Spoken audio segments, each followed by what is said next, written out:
Y uno de los instrumentos que Dios utilizó para ese avivamiento se llamó William Seymour. William Seymour. Y este hombre era un afrodescendiente, era un negrito que había ido a la guerra y uno de sus ojos era de vidrio porque lo había perdido en la guerra. Y era un hombre que no tenía dinero, no tenía nada.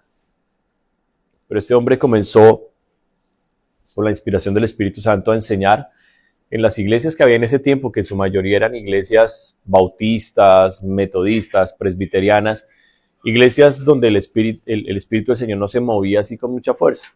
Iglesias de Biblia y de estudio y de oración, pero no de un mover del Espíritu de Dios.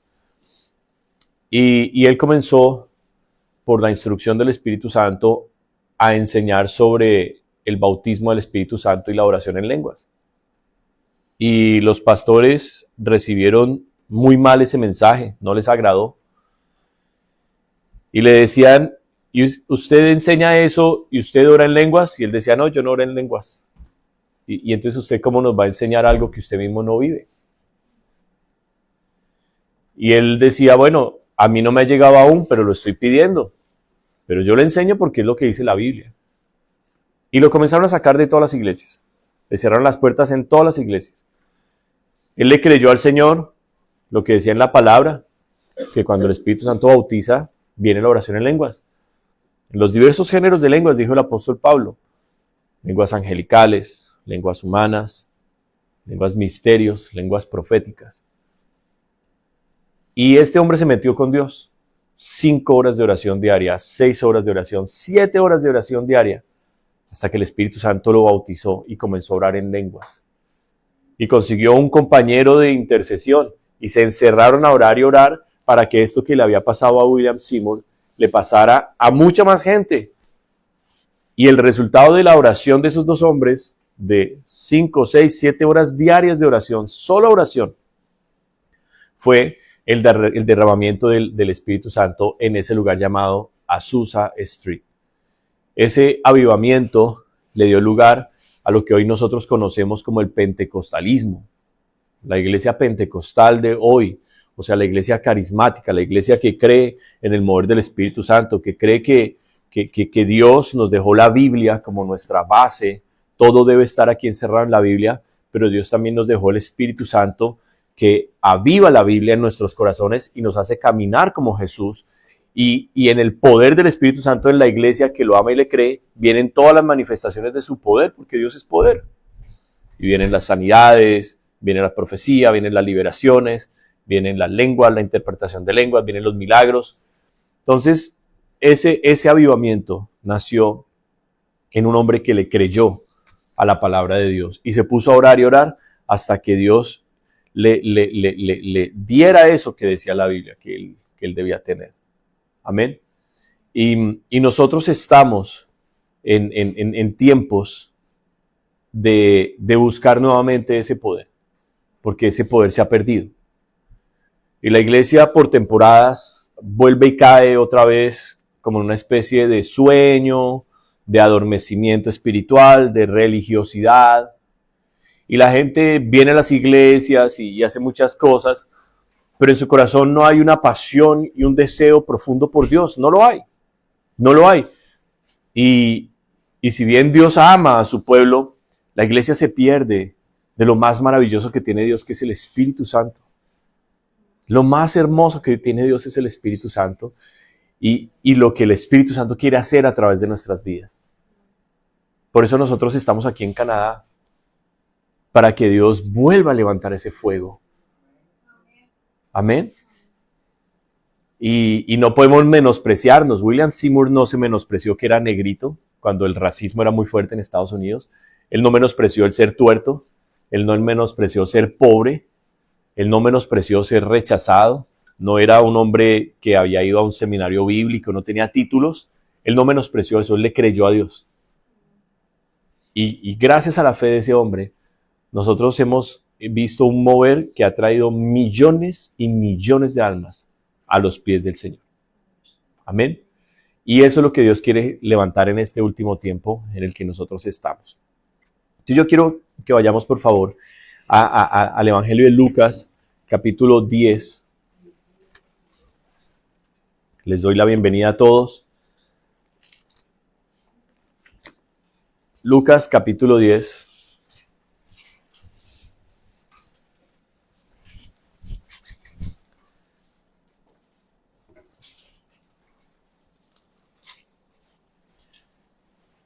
¿Ya están allí? En el versículo 38 al versículo 42 vamos a encontrar una historia que el Señor quiere que nosotros entendamos los principios que hay acá. La hemos escuchado muchas veces, vamos a ver qué nos va a enseñar el Señor hoy con eso. Amén. Lucas capítulo 10, versículos 38 al 42. Aconteció que yendo de camino, entró en una aldea y una mujer llamada Marta le recibió en su casa. Esta tenía una hermana que se llamaba María, la cual sentándose a los pies de Jesús oía su palabra. Pero Marta se preocupaba con muchos quehaceres y acercándose dijo: Señor, ¿no te da cuidado que mi hermana me deje servir sola? Dile pues que me ayude. Respondiendo Jesús le dijo: Marta, Marta, afanada y turbada estás con muchas cosas, pero solo una cosa es necesaria, y María ha escogido la buena parte, la cual no le será quitada. Amén. Si usted le quiere poner un título a esta enseñanza, le puede poner adoradores. Adoradores. ¿Qué es ser un adorador? Bueno, hoy erróneamente se enseña que la adoración tiene que ver con la música. No, no es correcto. Si bien parte de la alabanza musical es la adoración bíblica no tiene nada que ver con la música, con los instrumentos, con las canciones. La adoración bíblica, cuando nosotros vamos al Antiguo Testamento, vamos a encontrar palabras hebreas en donde adorador y siervo son la misma palabra. Y lo que el Señor nos describe a nosotros del verdadero adorador es una persona que cumple un propósito que en la ley de Moisés se había establecido acerca de la esclavitud. El Señor en la ley de Moisés no ordenó que se hicieran esclavos. El Señor lo que hizo fue legislar, dar lineamientos de cómo tratar a los esclavos, ¿verdad? Y dentro de esos lineamientos había algo que eran las deudas, y era que cuando una persona perdía sus bienes, podía ir y servir a otro para pagar su deuda. Sin embargo, Dios estableció que cada 7 años, en el año del jubileo, se hiciera una redención, una exoneración, se perdonaran las deudas. Y dentro de perdonar las deudas, la persona que había sido esclavizada porque había tenido que pagar su deuda a través de su servicio, era puesta en libertad. Sin embargo, Dios ahí estableció que si la persona había venido a servirle a alguien y esa persona era una mujer que le servía a un hombre, el hombre la podía tomar como esposa y la iba a tratar como su mujer. Había llegado como una esclava, pero la podía tomar como mujer, levantar hijos, y esa iba a ser su esposa. También Dios había determinado dentro de esa ley que si un hombre llegaba y quedaba muy complacido con el trabajo de su señor, podía quedarse a servirle para siempre a su señor, y ponían una marca sobre su oído para que él se quedara a servirle a su señor. ¿Por qué? Porque pues el hombre estaba muy agradecido con la forma en que su señor lo había tratado y todos los privilegios que él tenía de servirle a ese señor, a ese hombre. Entonces él decía: yo la verdad no me quiero ir, yo quiero quedarme sirviéndote a ti el resto de mi vida. Entonces esa figura es la que se toma bíblicamente para adorar. Un adorador es uno que se hace uno con su Señor. Y en el Antiguo Testamento, Señor, la palabra Adón en hebreo, era simplemente una palabra para denominar a alguien que tenía autoridad y que tenía posición y que tenía bienes. Pero cuando nosotros hoy decimos hacernos uno con el Señor, estamos hablando del Señor de señores, que es uno solo, que es Cristo. Amén.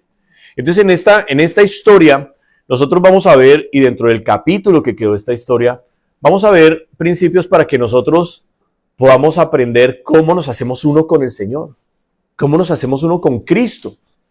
Porque el verdadero objetivo de nuestra vida es hacernos uno con Cristo. Amén. Llegar a hacernos uno con el Rey, ser uno con Él.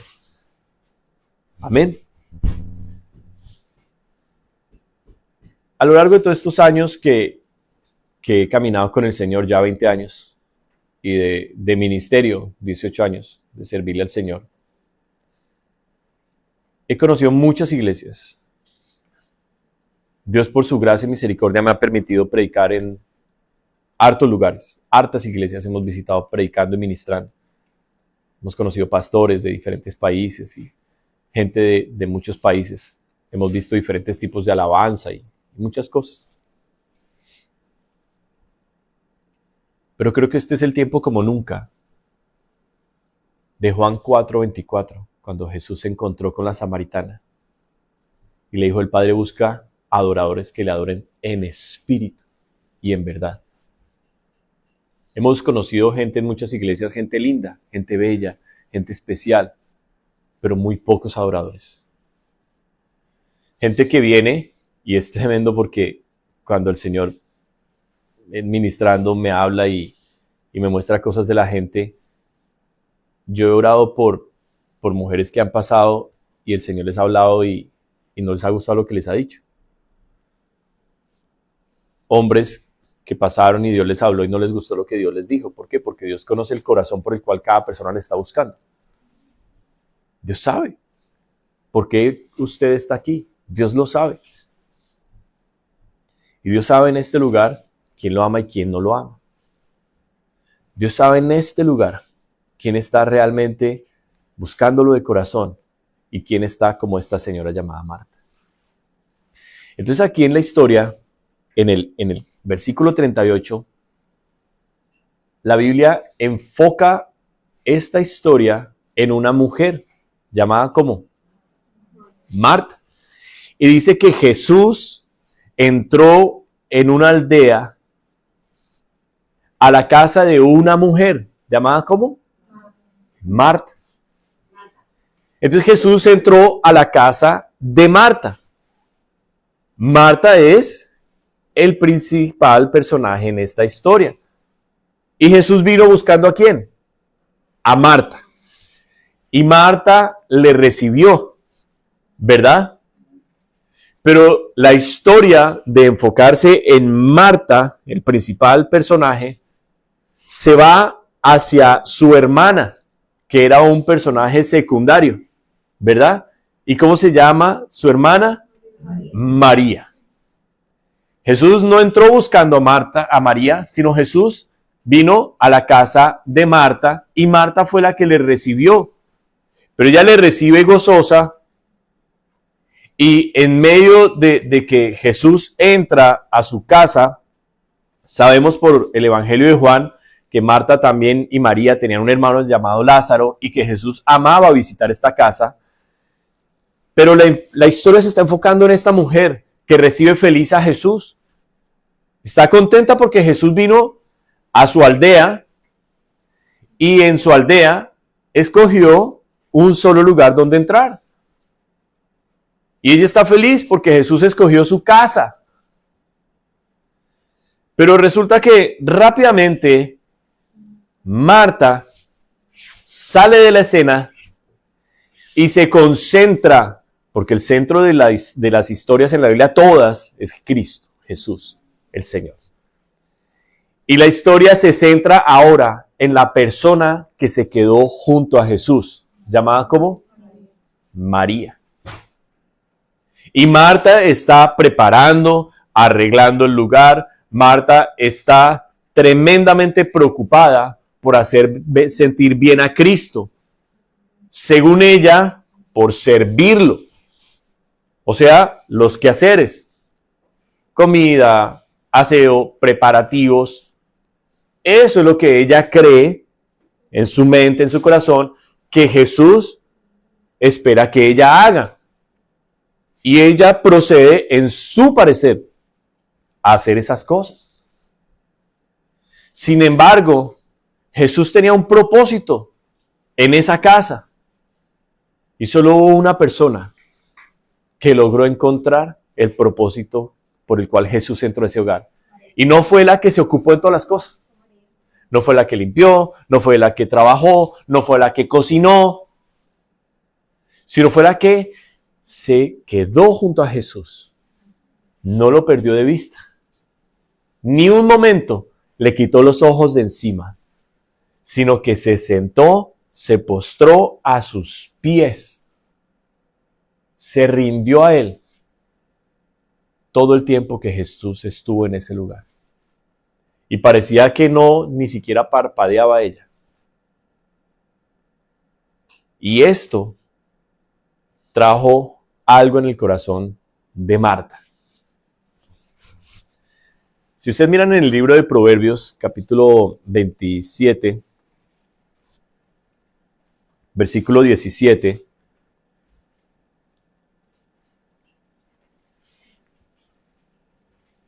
dice, hierro con hierro se aguza o se afila. El hierro con el hierro se afila. O sea, si han visto ustedes los cuchillitos, el set de cuchillos que uno compra, viene con un palito así metálico que es como una lima, largo, redondito, ¿verdad? Y con ese palito uno coge los cuchillitos y ese palito así con esa lima es del mismo material de los cuchillos. Pero el yo pasar el cuchillo por ahí, por los dos lados, le saca bastante filo. Eso es lo que este versículo está diciendo. Que el hierro se afila con el hierro, con el mismo material. Y dice, y así el hombre se afila, estoy cambiando la palabra aguza por afila para que se entienda, y así el hombre afila el rostro de su amigo. ¿Qué quiere decir eso? Miren, hay muchas cosas que nosotros tenemos que lograr en nuestro caminar con el Señor. Muchas cosas, muchas. Por eso nuestro cristianismo siempre va creciendo y creciendo y creciendo, y nuestra relación con el Señor va aumentando y aumentando, y nuestro carácter va siendo transformado y transformado y transformado. Pero hay secretos para que nosotros crezcamos espiritualmente. Hay secretos para que nosotros conozcamos realmente el corazón de Dios. El verdadero desafío en la vida es llegar a conocer el corazón de Dios. El verdadero desafío no es qué tanta teología, qué tanta cosa yo sé o qué tanto yo aprendo. El desafío en nuestra vida es qué tanto conozco a mi Dios, qué tanto sé cómo es Él, qué tanto sé distinguir su voz, qué tanto sé reconocer su presencia. Cuando yo entro en un lugar y sé que Él está, o cuando yo entro en un lugar y sé que no está. Cuando yo pongo una alabanza y sé que el Señor se agradó con esa alabanza, o cuando yo pongo la alabanza y siento que al Señor no le gusta esa alabanza. Ese es el verdadero desafío en nuestra vida cristiana. Conocer al Señor lo más que podamos en esta vida. Amén. Ese es nuestro desafío. Y tenemos muchos retos por delante. Y uno de los mayores retos es lograr entender que el Señor salva nuestra alma a partir de que ponemos nuestra confianza en Él. En el momento en que nos arrepentimos de los pecados y ponemos nuestra fe en la obra de Cristo en la cruz, en ese momento somos salvos del infierno. En ese momento empieza nuestra salvación. Pero la salvación no es como un anillito que le ponen a uno, la salvación no es como una joyita que me dieron, la salvación es una relación. La salvación es una invitación que Él me da a comprometerme con Él. El matrimonio con Jesús no es en esta tierra, el matrimonio con Jesús es en el cielo, en un lugar maravilloso donde nosotros no hemos estado, pero al cual hemos sido invitados, y al cual el Señor nos está esperando en las bodas del Cordero. Esa es la meta final del creyente. Pero aquí en la tierra, desde que nos comprometemos con Él, comenzamos un periodo de preparación. De preparación. Y esa preparación está en abrir nuestro corazón para que el Señor saque toda la cantidad de basura que nosotros traemos ahí. Y parte de lo que el Señor va a hacer en nuestra vida es ponernos en situaciones, en iglesias, en trabajos con otras personas, para que nuestro carácter con el carácter de esas personas se afine, se afile, se haga mejor. Y eso le cuesta hoy mucho al cristiano entenderlo. En esta historia de Marta, si regresamos allí,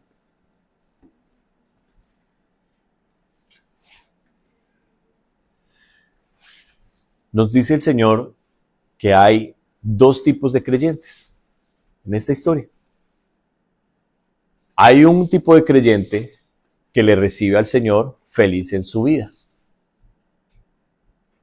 pero se ocupa en las cosas o en las prioridades que esa persona establece. Pero hay otro tipo de creyente en el versículo 39 que dice, la cual, sentándose a los pies de Jesús, oía su palabra. Entonces hay otro tipo de creyente que se le puede estar cayendo el mundo encima, que puede tener preocupaciones, problemas, enfermedades, tristezas, todo tipo de dificultades, persecución, pero esa persona, cuando está en la presencia de Dios, se sienta, o sea, se despoja y se dispone para escucharlo. Cuando Dios habla, es como un río que se abre, que empieza a fluir. Y de ese río yo puedo beber. Cuando yo me siento a escuchar la palabra de Dios, cuando yo me siento a disfrutar de su presencia, algo sucede en mi interior. Algo sucede en mi espíritu. Y es que su presencia rompió cosas, liberó, limpió y estableció como un orden en mi vida. Pero cuando yo le digo al Señor, te recibo, pero establezco mis propias prioridades, lo que yo considero que es importante, ahí hay un peligro. Y es que el centro de la relación con Dios no es Él, soy yo. Y esa es la iglesia cristiana hoy. La iglesia cristiana hoy, el 95% de la iglesia cristiana hoy a nivel mundial, tiene una relación con Dios egocéntrica, en donde se le pide y se le pide y se le pide, y dame y hazme, y yo soy el centro, pero no busco cuál es su voluntad, no busco conocerlo, no busco ser cambiado y transformado. Y en el proverbio que leímos dice que el hierro con el hierro se saca filo, o sea, se pule, ¿verdad?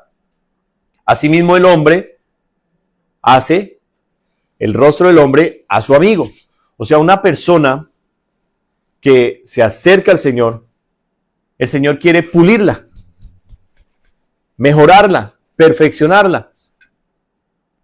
Pero si la persona no logra poner a Jesús como prioridad, como centro, la persona se va a ocupar en otras prioridades y va a desarrollar un carácter que es el que el Señor reprocha aquí, en el versículo 40.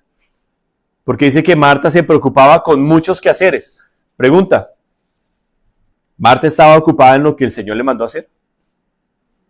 No. Marta simplemente pensó, creyó que lo importante era que el Señor comiera, que lo importante era que el Señor estuviera cómodo, que lo importante era que el lugar estuviera limpio, y en eso se ocupó todo el tiempo de la visita del Señor. ¿Cuántas veces habrá ido Jesús a esa casa? No lo sabemos. Más de una, sí, pero no sabemos cuántas. Lo cierto es que en esta visita, ella no disfrutó al Señor para nada. Recién convertidos con mi esposa, recién convertidos, nos invitaron a un evento de jóvenes en una iglesia de esas grandes. Nos invitaron a un evento de jóvenes en donde eran cientos de jóvenes. Y en ese evento trajeron un montonón de cantantes cristianos y artistas, pero de la manera en que yo llegué al Señor, yo llegué buscando a Dios. Yo necesitaba a Dios. Y es lo que yo he tratado de que siempre sea mi prioridad, Él. Y en medio de ese evento no había nada. No había nada. Había música, había ruido, había un poco de pelados ahí saltando y bailando, pero ahí no había nada. El Señor no se movía. Y yo me fui para un baño y me arrodillé y le decía, Dios, ¿qué hago en este lugar? Sácame de aquí. Yo no siento que tú estés acá. ¿Qué estoy haciendo en este lugar? Le decía yo al Señor. Y le dije a mi esposa, esto está espantoso. Pero no tenemos cómo irnos porque era un lugar retirado donde habíamos llegado en buses. Y me sentí atrapado y me sentí horrible en ese lugar. Lo cierto es que cuando se terminó el evento, una de las personas que servía, que era uno de los pastores de jóvenes, iba con nosotros en el bus, pero ese hombre iba rendido así. Le había cambiado su cara en el evento, en el evento la cara era de inspirar y de todo, pero ahí iba con una mala cara ese pobre muchacho, agotado. Y yo lo miré y yo decía, ¿por qué? Sin criticarlo ni juzgarlo. Pero yo decía, ¿por qué durante el evento se desarrolla una cara y una apariencia y terminado el evento se quita la cara? Y empecé a aprender que en las iglesias se utilizan las máscaras. Y que la gente usa máscaras para en la iglesia verse cristiano. Que la gente usa las máscaras para en la iglesia verse amable y especial. Pero que cuando se termina la iglesia, la persona se quita la máscara y se ve quién es verdaderamente. Y eso es de lo que esta historia nos está hablando hoy. Que esta mujer, en medio de que el Señor está en su casa, desperdició esa visita, desperdició ese tiempo. Y Jesús, que había ido a buscarla a ella, esperó y esperó. Pero cuando la mujer vino a Jesús, en medio de su casa, cuando ella vino a Jesús, escuche lo que le dice. Versículo 40. Pero Marta se preocupaba con muchos quehaceres, y acercándose dijo, Señor, ¿no te da cuidado que mi hermana me deje servir sola? Dile pues que me ayude. Ella viene al Señor después de un tiempo. ¿Pero a qué viene? Viene con un reclamo, viene con un reproche y viene a darle una orden a Dios. Primero le dice, ¿no te da cuidado que mi hermana me deje servir sola? O sea, ¿qué le está queriendo decir a Jesús? ¿Acaso no te interesa todo esto que yo estoy haciendo y que me tocó hacerlo a mí? Por ti, se lo está echando en cara, ¿verdad? Es un reproche que está haciendo ella. Y después del reproche, le dice, dile a mi hermana que me ayude. Entonces, esta es una situación que nosotros hoy encontramos muy común en el cristianismo, hermanos. Muy común. Gente que se dedica a hacer y hacer cosas para Dios. Pero si nosotros vamos al libro de Apocalipsis, capítulo 2, miren lo que el Señor Jesús, el mismo Jesús de Marta y María, le va a decir a una iglesia. Ya no se lo está diciendo a una persona como persona, sino se lo está diciendo a un grupo de creyentes. En el capítulo 2, versículo 2 dice, yo conozco tus obras y tu arduo trabajo. O sea, algo muy parecido a lo que estaba haciendo ¿quién? Marta. Marta estaba trabajando ¿para quién? Para el Señor. Todo lo que ella estaba haciendo en su casa lo hacía para Cristo, ¿verdad? Y el Señor le está diciendo a esta iglesia, yo conozco lo que tú haces, o sea, eso significa las obras, lo que tú haces, a qué tú te dedicas. Y le dice, y tu arduo trabajo, o sea, no solamente trabajas mucho para mí, está diciendo el Señor. El Señor está diciendo, yo conozco eso, yo lo he visto. Y dice, y paciencia. Y que no puedes soportar a los malos y has probado a los que se dicen ser apóstoles y no lo son y los has hallado mentirosos. O sea, el Señor está diciendo, yo he visto que tú trabajas fuertemente para mí. He visto que eres una persona paciente, o sea, una persona que sabe esperar, que ha aprendido a esperar y que eres una persona con conocimiento y con celo de lo mío y que tú sabes identificar al que es mi siervo y al que no lo es. El Señor está diciendo, yo aplaudo todo eso que tú haces. Yo lo he visto y está maravilloso, dice el Señor. Lo está exaltando, lo está resaltando el Señor. Y dice el versículo 3, y has sufrido.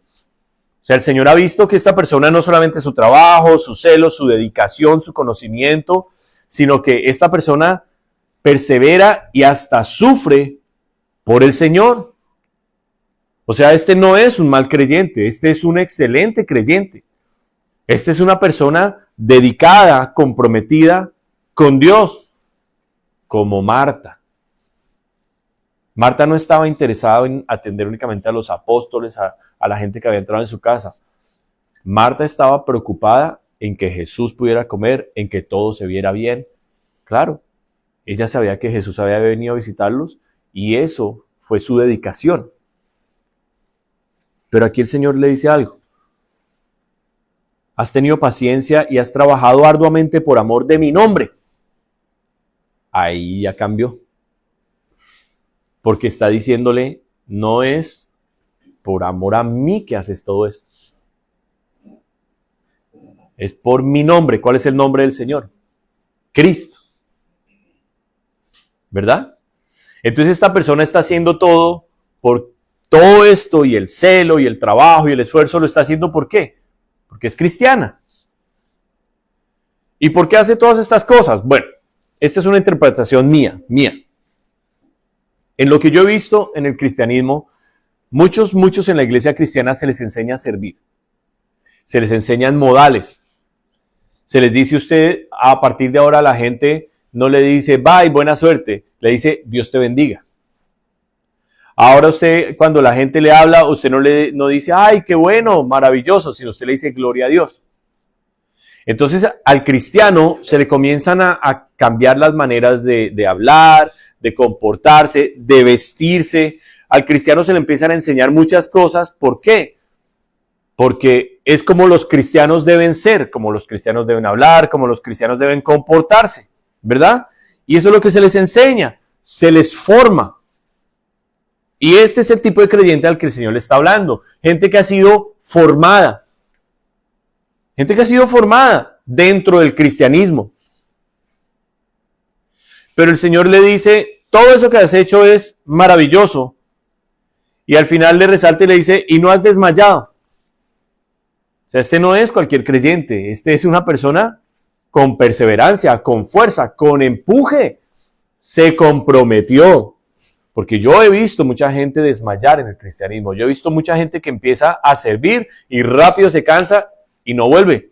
Yo veo gente que está cansada, se siente un poquito mal y no viene a la iglesia.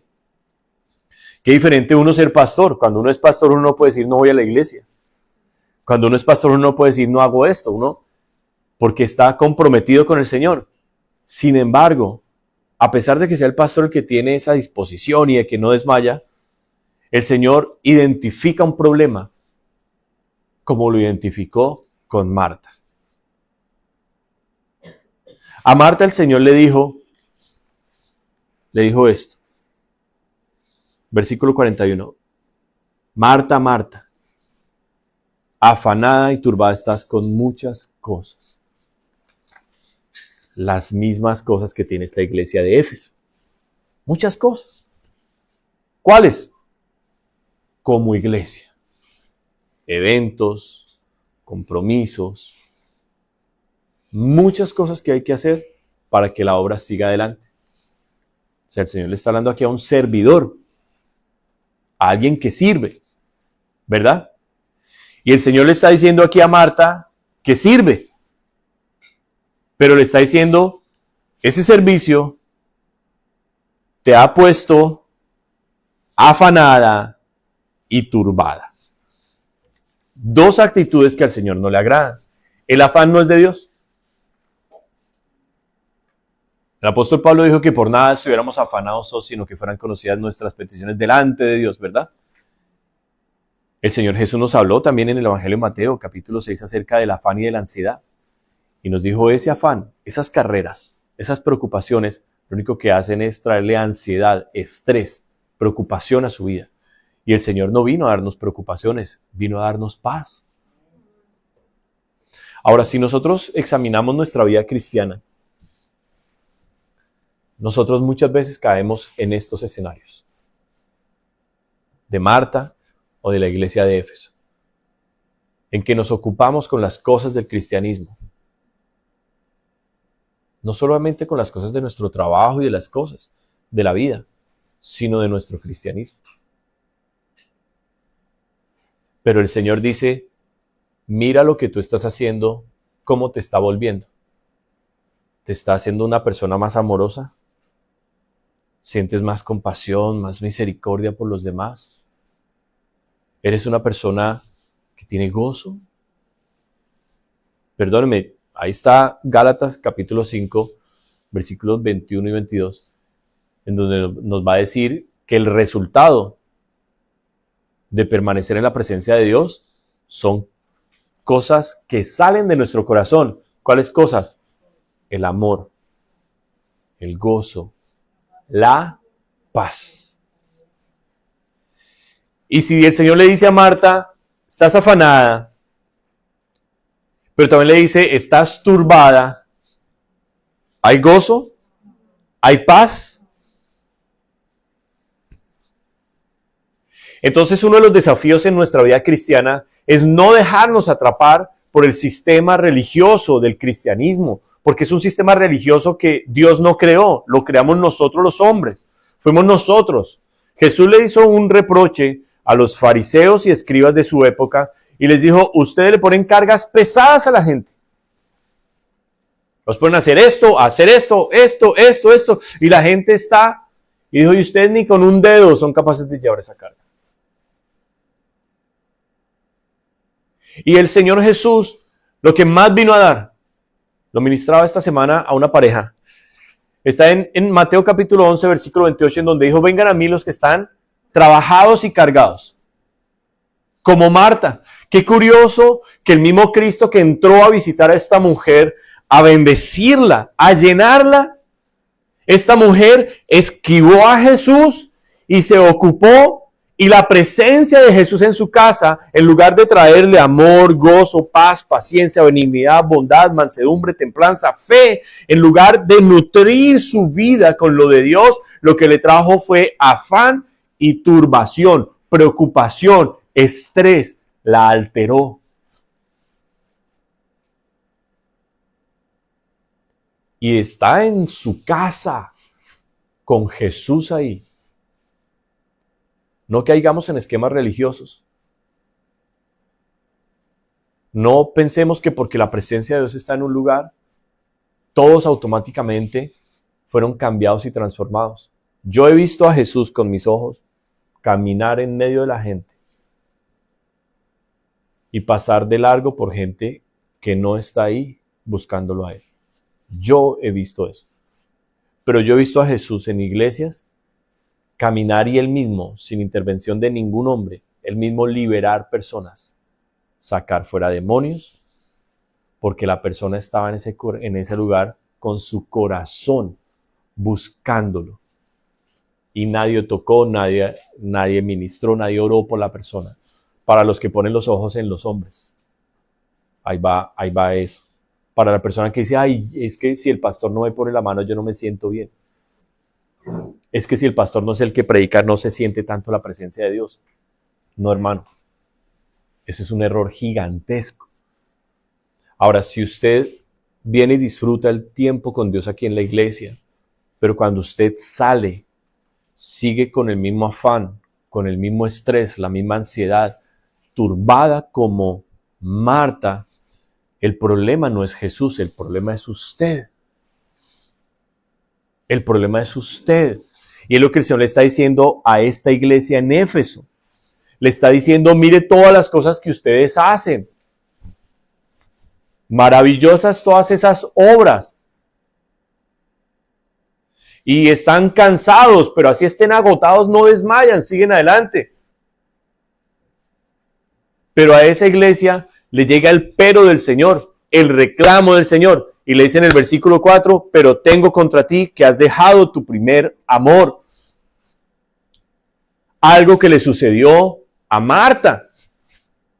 Trabajar para Dios no significa que yo esté amando más a Dios. Hacer muchas cosas para Dios, ofrendar, servir, hacer, no significa que mi amor por Él esté creciendo y se esté encendiendo. Yo puedo estar haciendo todas esas cosas porque es lo que me han enseñado a hacer, pero mi corazón está frío para Él. Frío para Él. Y Jesús no está buscando nuestro dinero. Jesús no está buscando nuestros talentos, nuestro servicio, nuestro tiempo. Jesús está buscando nuestro corazón. Y Jesús está en esa casa, pero es una nomás, la que fue capaz de dejar todo, que se caiga el mundo encima, pero nadie me va a quitar de los pies de mi Rey. Y sabemos por el Evangelio de Juan que esta misma María que se postraba fue la que entró antes de la crucifixión del Señor, fue la que entró a otra casa a buscar los pies del Señor. Con el perfume así en esa jarra grande, el alabastro, lo rompió y ungió al Señor completamente. Una persona que lo dio todo. Y ese es el adorador. Entonces, cuando uno es un adorador, uno puede servirle al Señor hasta que se siente que se va a reventar. Y uno siente que se va a reventar del cansancio. Y uno siente que está agotado y que no da más. Pero en su corazón solo hay un motivo y un deseo, y es decir, Padre, solo quiero que te agrades con lo que yo hago. En otras palabras, Colosenses 3, 23 y 24, todo lo que hacéis, hacedlo de corazón como para el Señor y no para los hombres, sabiendo que el Señor recibiréis la recompensa de la herencia, porque a Cristo el Señor servís. El servicio que Dios quiere es que yo en mi corazón, en medio de todo lo que esté haciendo, no lo saque de mi mente ni un segundo. No pierda el anhelo de Él, de Él, de Él. Estamos viviendo tiempos muy difíciles, hermanos. Terriblemente difíciles. Una de las alabanzas que puse cuando empecé a escuchar los instrumentos y todo eso con fuerza, quería quitarla. No sé quién la cantó, no sé quiénes la tocaron, pero había algo malo en esa alabanza, algo feo que le desagradaba al Señor en esa alabanza. Y es que cuando usted, su vida es Cristo, su vida es agradarlo, estar con Él, usted aprende a identificar lo que a Él le gusta y lo que a Él no le gusta. Y nosotros hoy estamos en un cristianismo en donde hay multitudes de cantantes, de músicos, de espectáculos que se hacen en el nombre de Cristo, como dice acá Apocalipsis 2:3, por mi nombre, pero no es hecho para el Señor.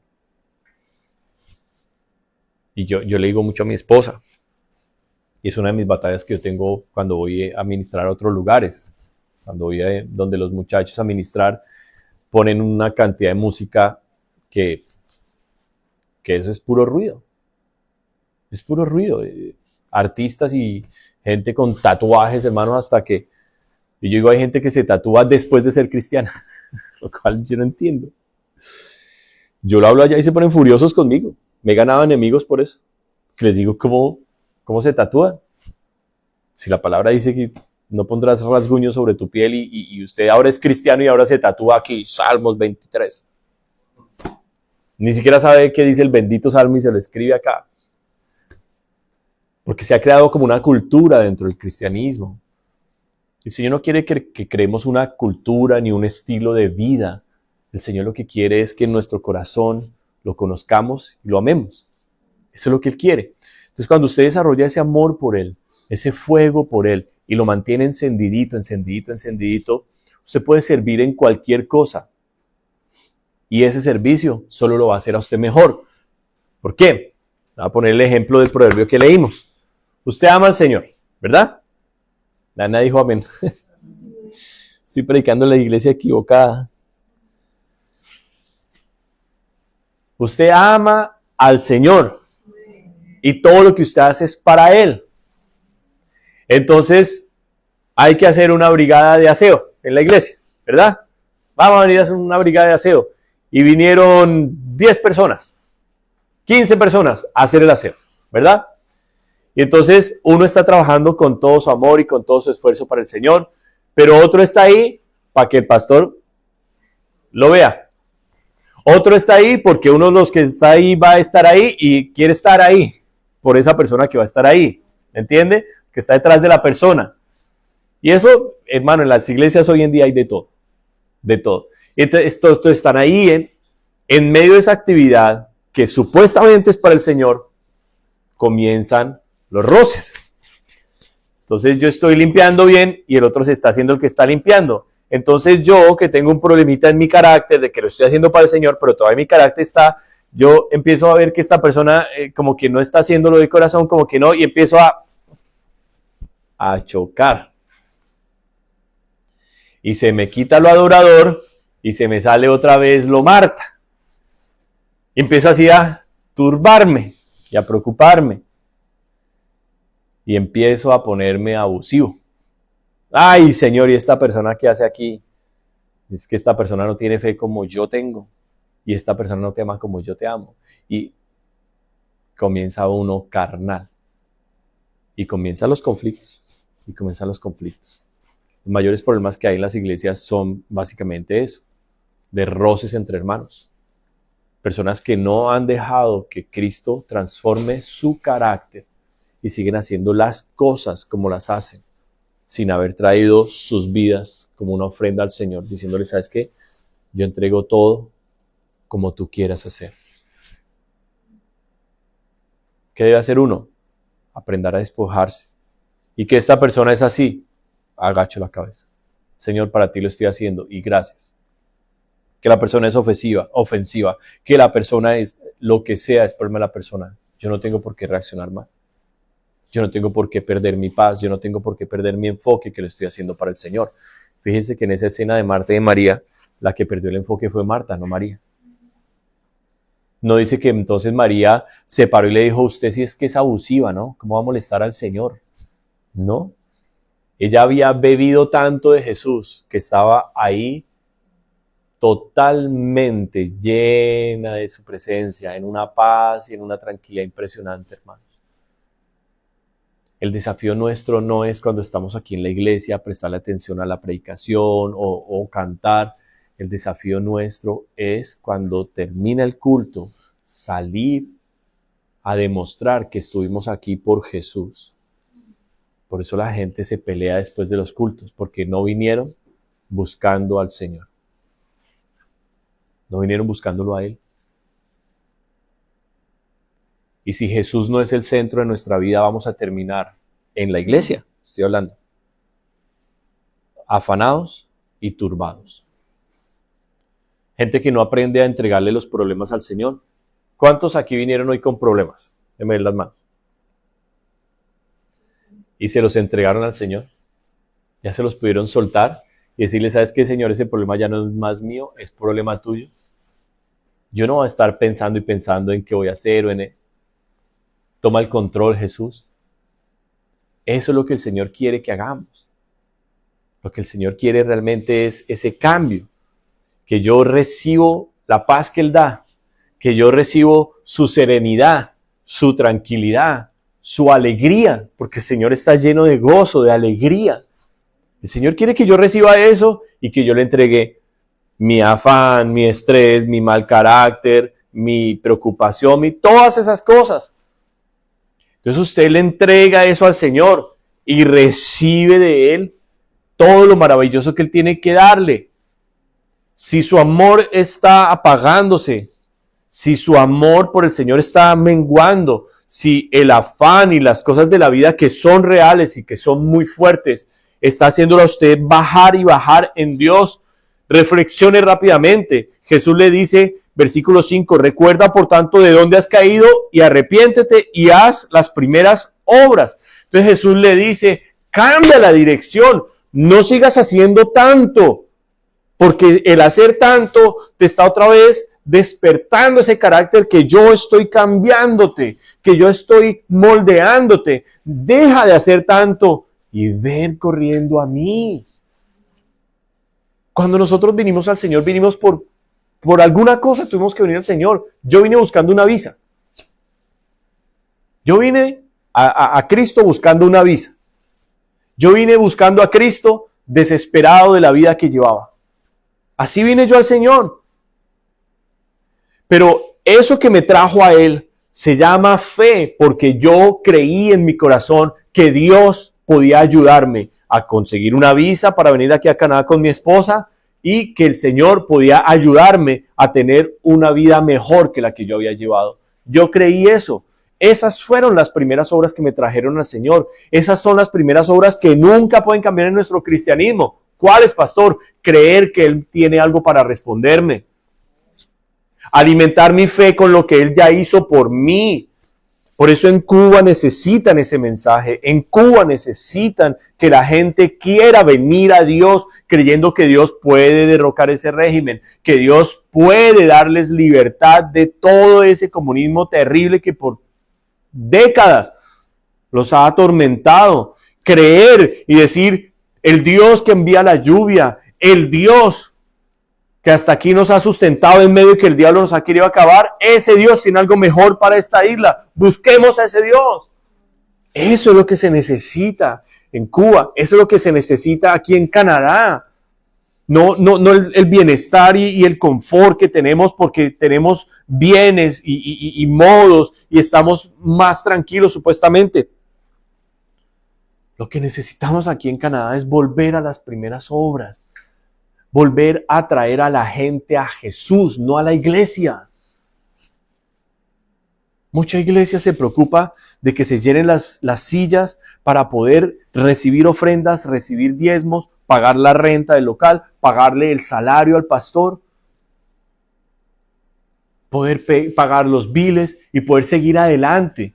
Y para llenar las sillas, entonces sacrifican cosas. La alabanza ya no es como tan a la manera de Dios. Ahora la alabanza es más a la manera de las personas. Agradarle a los jóvenes, agradarle a la gente. Entonces, este tipo de música es como aburrida. Y como no. Vamos a traer una música más entretenida. Qué aburrido tener así la luz que se vea el pastor y todo eso. No, apaguemos todos y ponemos un humito así para que parezca la Shekinah de Dios. Y empiezan con el show y el espectáculo y sacan al Espíritu Santo. Sacan al Espíritu Santo. En la iglesia se debe preparar el servicio para Dios. Para Dios. Y usted cuando venga a la iglesia tiene que venir buscando a Dios. Buscándolo a Él. Y usted debe aprender que su semana entera usted está esperando con todo su anhelo este culto, este servicio. Porque el servicio del domingo tiene algo diferente a todos los demás. Este tiempo es especial para Dios. Se lo voy a explicar antes de que cerremos. Se lo voy a explicar. En el Antiguo Testamento, en el libro de Levítico, capítulo 23, usted va a encontrar que Dios les dio a los judíos diferentes fiestas judías. Vaya allá, Levítico 23. Y miramos las 7 celebraciones especiales que Dios le dio a los judíos como su pueblo.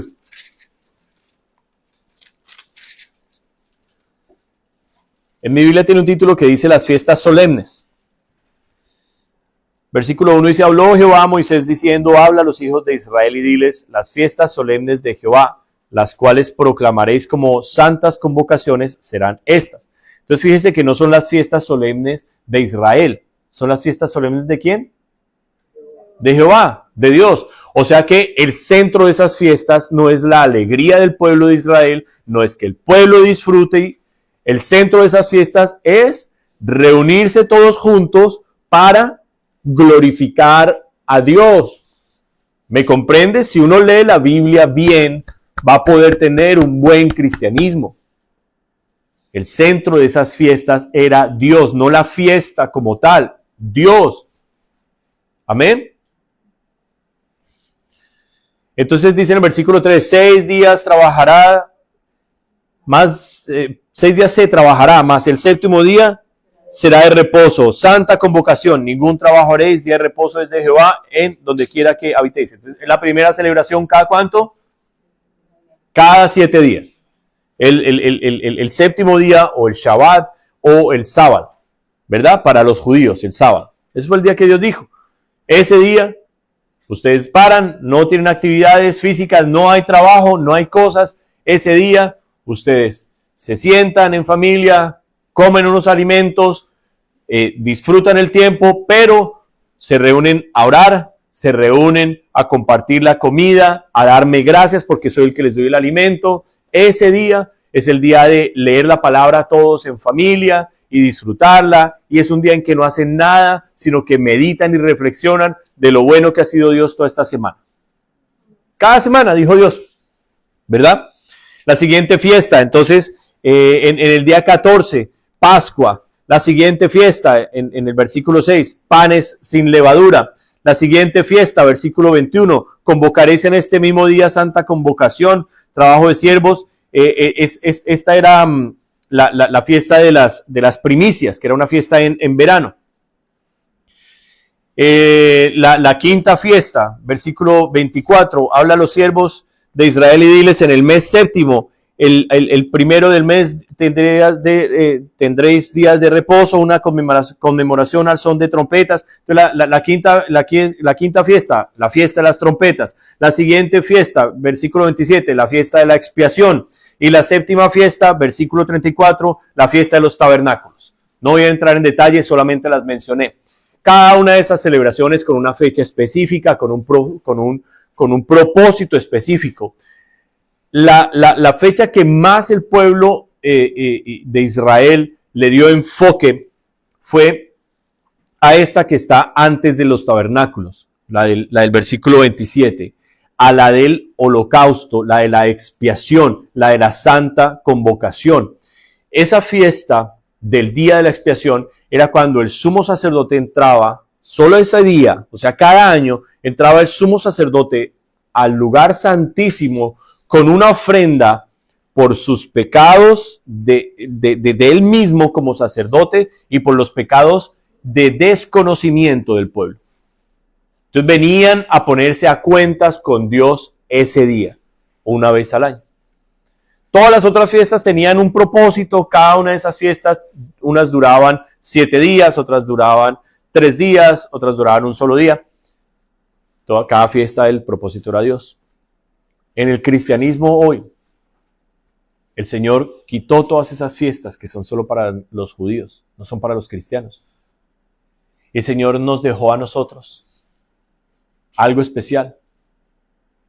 Y el Señor nos dejó cada semana un tiempo especial como pueblo de Él, en el cual nos reunimos alrededor de nuestro reposo, que es Cristo, a descansar en Él nuestros problemas, a traerle nuestras ofrendas, nuestra gratitud, a traerle nuestra alabanza, a escuchar su palabra, a levantar como iglesia oraciones todos juntos, a llenarnos de su espíritu, a darle gracias por lo bueno que Él ha sido cada semana. Nosotros no tenemos celebraciones especiales de verano como ellos tenían las primicias. No tenemos que celebrar la Pascua como ellos tenían que hacerlo a los 14 días del mes primero. No tenemos la fiesta de los panes sin levadura, que era también en el mes primero junto con la de la Pascua. no tenemos la fiesta de los tabernáculos, no tenemos la fiesta de la expiación, nosotros no tenemos esas fiestas. Eso tiene otro sentido profético y para la iglesia. Pero en lo que el Señor quiere para nuestras vidas prácticas, diarias, el Señor quiere que nosotros tengamos un culto diario con Él, personal. El Señor quiere darnos a nosotros el privilegio de entrar en nuestra casa, como escogió entrar en la casa de Marta. Cada día Jesús quiere entrar en nuestra casa. Y cada día el Señor quiere darnos algo especial a nosotros. Nuestro reto personal es quitarnos el delantal de trabajo como el de Marta y postrarnos a adorarlo como lo hizo María. Si eso pasa diariamente, cuando nosotros venimos ya no personal, sino como iglesia y nos congregamos como iglesia un día a la semana, cada uno de esas personas que fue un adorador a solas con Jesús se reúnen y el resultado de eso es un derramamiento del Espíritu Santo de Dios. ¿Por qué? Porque cada uno trae su lámpara ardiendo. Cada uno trae un anhelo y una pasión porque el Señor se glorifique en ese culto que es para Él.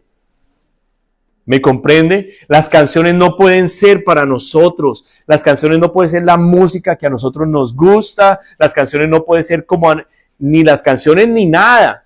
Ni el mensaje. Entonces con afán, ¿qué hora es? Ya me van a recoger. Ya me tengo que ir. El almuerzo, la cena, Si nosotros nos diéramos cuenta cómo tratamos a Jesús y comparáramos cómo tratamos a Jesús, como comparamos a nuestro jefe, nos daríamos cuenta lo idólatras que muchas veces somos.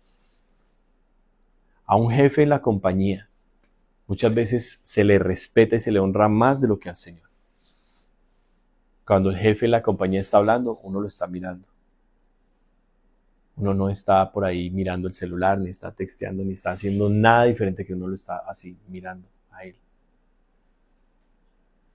Cuando uno está trabajando en la compañía, uno llega a una hora antes, no después. Y muchas veces uno sale un poquito después del trabajo, así no lo paguen. Cuando uno está trabajando cuando ya uno es, digamos, empresario y uno tiene clientes, uno a los clientes los trata de una manera impresionante. Y lo llama a la hora que sea. Y si uno sabe que es un cliente importante, le tiene que responder y le tiene que hablar. Y lo trata de una manera. Pero para Dios estoy cansado. Para Dios está la excusa, hoy no voy al culto. Hoy no puedo. Y el problema es que esas cosas se le están haciendo al Rey del universo. Y Él sabe que el resultado de hacer esas cosas es terminar afanados y turbados, como Marta. Y muchas veces vamos a venir a orar, a pedir las cosas equivocadas. No hay crecimiento espiritual en esa vida. No hay un desarrollo en su madurez, en su crecimiento espiritual como el Señor lo quiere dar. Son personas que se la pasan años y años sentados en una banca sin dar frutos de amor, de gozo, de paz, de paciencia, de benignidad, de bondad, de mansedumbre, de templanza, de fe. Gente que lo único que se la trata de hacer es trato de levantarme y vuelvo y caigo. Trato de levantarme y vuelvo y caigo. Personas que le dan años y años a su trato con el pecado, no lo cortan de raíz. ¿Sabe qué hizo Jesús con los problemas de pecado en nuestras vidas? Dijo, ¿tu mano derecha te es ocasión de pecar? ¿Qué dijo? Córtala. ¿Tu ojo derecho te es ocasión de pecar? Córtalo. A los que están en las escuelas, jovencitos que están en las escuelas, las personitas con las que ustedes se la pasan en las escuelas son las que forman su carácter y su forma de ser. Esas personitas en la escuela. Porque ustedes terminan copiando, imitando esas personas en sus escuelas. Por eso es tan difícil levantar jóvenes cristianos hoy. Porque nosotros entregamos a nuestros hijos en este sistema del mundo y en la escuela lo único que reciben es basura. y se la juntan con jóvenes que lo único que tienen es basura en su corazón y lo que traen nuestros hijos a la casa es basura. Y cuando le hablamos cualquier cosa de Dios, la mayoría de veces sus corazones están tan llenos, tan saturados de basura que no quieren escuchar lo de Dios. Y el problema es que nosotros caemos en ese cristianismo de Marta y traemos a los jóvenes a la iglesia y esperamos que en la iglesia, Jesús, pero ¿por qué no me vas a convertir el niño? El pastor no pudo convertir al niño en la escuela dominical. Los pastores no convertimos a los niños en la escuela dominical, los pastores no convertimos a los jóvenes en la iglesia. Entonces, son cosas que el Señor quiere que nosotros aprendamos. Una cosa es yo decir que soy cristiano y otra cosa es ser realmente cristiano. Son dos cosas muy diferentes. Yo puedo decir que soy cristiano porque voy a la iglesia, yo puedo decir que soy cristiano porque en algún momento sentí bautizarme y seguir la fe de mi familia, seguir la fe de otros, pero realmente mi cristianismo es verdad. Yo tengo deseo de leer la Biblia. ¿De qué manera leo la Biblia? ¿La leo todos los días? ¿La leo queriendo conocer a Dios ahí? ¿O peleo con el sueño, peleo con la pereza de leer la Biblia? Cuando yo examino mi vida y tengo este tipo de cosas, de decir, me cuesta abrir la Biblia y leerla por mí mismo. Me cuesta meterme yo solo a buscar a Dios un momento. Me cuesta venir a la iglesia. Yo no puedo llamarme cristiano. No lo soy. No lo soy. El cristiano es un adorador como María. Que pase lo que pase, esté donde esté, solo tiene un deseo en su corazón: ser el hogar de Cristo, el lugar donde Él habita, donde Él habita. Si nosotros tenemos en nuestra congregación más adoradores, vamos a poder cumplir la misión por la cual Dios nos envió aquí a esta ciudad. Si nosotros, los que estamos ahorita, que somos poquitos, no logramos deshacernos del delantal de Marta y seguimos con ese activismo, nuestro fuego por el Señor se va a apagar. Nuestro amor por Él se va a apagar y nos vamos a convertir en religiosos. ¿Qué tan malo es ser un religioso? Mire quiénes eran los fariseos, los saduceos. Mire quiénes eran a los que el Señor les tuvo que decir en su cara. Reclamo tras reclamo tras reclamo. Decían conocer a Dios. Pídanle al Señor que lo quieren conocer y no se rindan hasta que eso pase. Aprendan a ser sinceros con Dios. Yo hice eso muchas veces en una iglesia donde estábamos y yo le hablaba a los muchachos de la alabanza y yo les decía, yo no sé por qué están ustedes en la alabanza si ustedes no aman a Dios.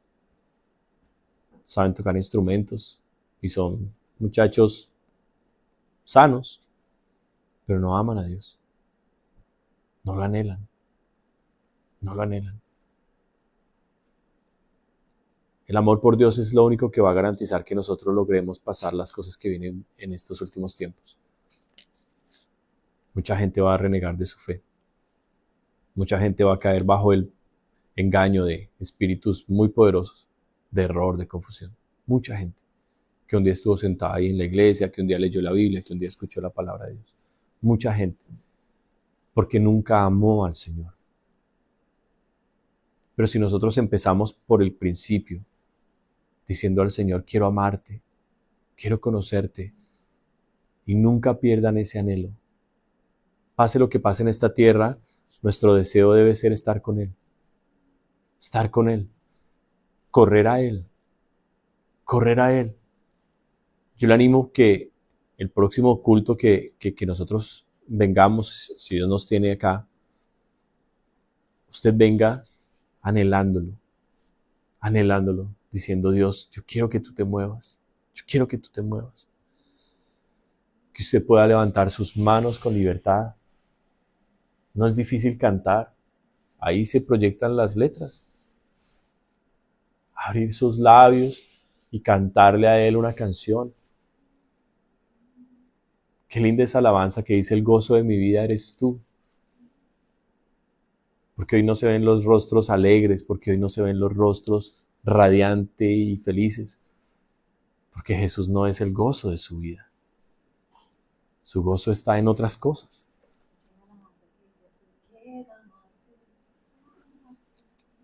A mí esa alabanza me encanta. El gozo de mi vida eres tú. Yo doblo mis rodillas ante ti. Quiero agradecerte por tu obra en mi vida.